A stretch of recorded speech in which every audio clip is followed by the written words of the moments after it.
Yo, what's going on, guys? It's Dude here, and today we're back with another setup video. This time we're going to be doing round 3 of the Road to GT7 series for the karts. This video is going to be a little bit different in the sense that I'm going to be spending less time talking about the setup just because you can only adjust the brake balance and the transmission. Unfortunately, I was really busy this week, so I wasn't able to get this video out sooner, but if you're seeing it now, then you should be good to go for the Road to GT7 karting round as the round 3 race draws a little closer. Once again, I just want to thank everybody for the amazing support I've gotten on the previous few videos. The last video actually on the Aston Martin DBR9 that we uploaded last week. In just over a week, we're almost at 6,000 views, almost 500 likes. Unbelievable. Again, thank you guys for the shout outs, everybody. There's a lot of big YouTubers and small that have been shouting me out and giving me credit for my setups, and I do greatly appreciate that. Of course, I'm just trying to help you guys out. So if you do enjoy the setup and or the video, be sure to click the subscribe button as well as leaving a like and comment on your feedback. And yeah, without further ado, let's get into the setup. So here we are in the shifter cartoon. Obviously, you're going to see a lot of these areas are blacked out, as in you can't actually modify the tune on any of them at all. Now, the first thing of note, obviously, here is the brake bias. Now, I see a lot of the top guys that are actually doing this round using brake bias to the rear. I guess the idea is to get the car to rotate much as possible under brakes without actually having to turn the wheel too much. Because if you have to use a lot of steering in these karts, you're definitely going to have a hard time and you're going to lose control of the kart. So being able to get a good feel with the rear end rotating, I think the meta right now is to use a brake bias to the rear as much as possible. Although it is down to personal preference, I don't think it's a deal breaker either way, one way or the other. So just use whatever you prefer. I have it on 4 to the rear. 5 to the rear is also good. So yeah, just keep that in mind. So here we are in the transmission of the kart, obviously the most important part of this particular setup. Now today we have not performed a transmission flip.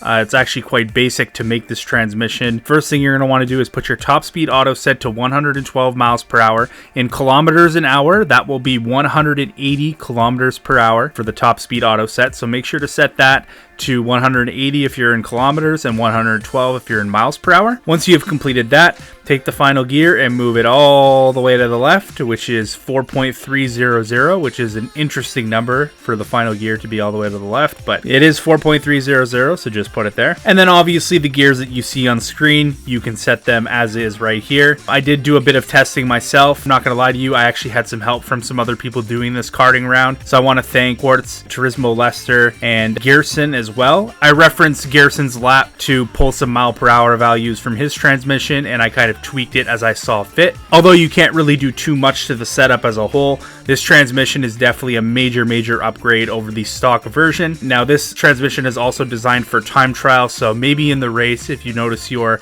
pulling up on people in the slipstream and you're revving in 6th gear quite a bit, maybe moving 6th gear and 5th gear a little bit to the left to kind of get a little bit more top end out of the car in the slipstream. When I say a little bit, I mean like maybe 10 to 15 clicks maximum. So that's it for the kart setup. Today for our reference lap, we're actually going to be riding along with Turismo Leicester, who currently has the regional record for North America.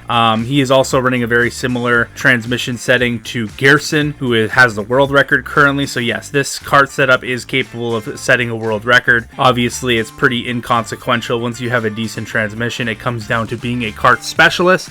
And I do recommend you get a lot of practice and get used to using as little steering input as possible in the corners to get a feel for these very difficult karts.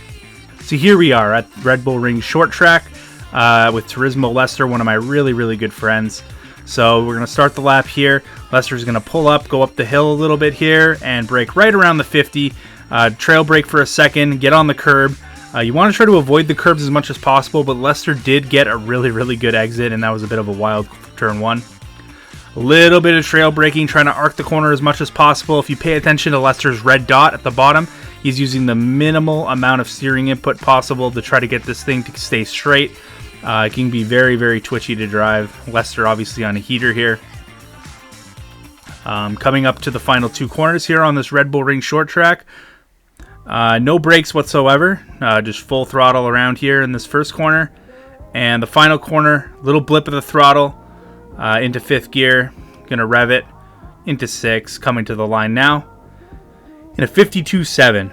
Now, there's no doubt Leicester could have found a little more time in this lap, but it was still a fantastic lap nonetheless. And I really appreciate him for allowing me to share this lap today to demonstrate what this kart setup is capable of. So that's it for me, guys. Let me know if you did enjoy the video and or the setup by leaving a like and a comment in the comment section below. Your guys' support on my YouTube channel has been absolutely amazing. I just want to thank everybody for getting me to 2,000 subscribers, and I couldn't have done it without all the people watching this video right at this very moment. I feel very grateful to have a platform to share my knowledge with you guys and help you guys in these races. So yeah, thanks a lot, guys, and I'll see you guys in the next video. You guys have a good night. I'm out. Peace.